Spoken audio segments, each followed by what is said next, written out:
काही लोकांनी मला प्रश्न केले की ताई हे कशासाठी करता, आणि हे बघा हे मायक्रोग्रीन आहे, किती वाढलेत पाहिलं. माय गॉड.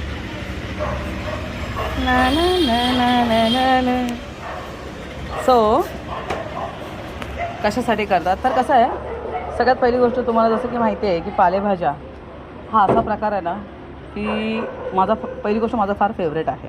सेकंड प्रॉब्लेम असून त्याला साफ करायचा खूप कंटाळा असतो, आणि आपल्या बिजी शेड्यूलमधून हे सगळं साफसफाई वगैरे आपल्याला जमत नाही, सगळ्या भाज्या बिज्या हे करणं वगैरे.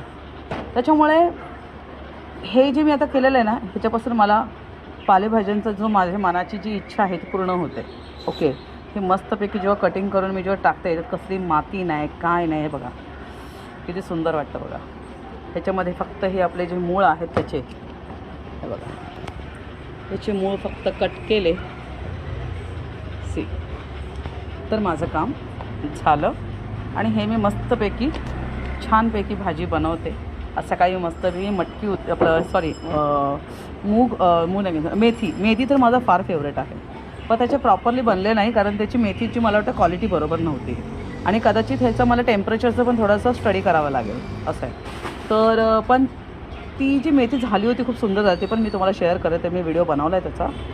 तर याच्यासाठी मी हे मायक्रोग्रीन स्टार्ट केलं आहे, आणि खूप उत्तम ह्याची भाजी बनते, खूप सुंदर बनते. ह्याच्यात बघा कसलं काही टेन्शन नाही, नाही कीड आहे नाही काय आहे, नाही ते गटारातलं पाणी यूज केलं जातं. तिकडे भैया लोक गटारातलं पाणी यूज करतात आणि तीच भाजी आपल्याला देतात. ओके, पण त्यापेक्षा आहे बघा ते किती इंच वाढलं पाहिजे, नाही म्हणतात अजून. आता हे अंदाजे असेल एक कमीत कमी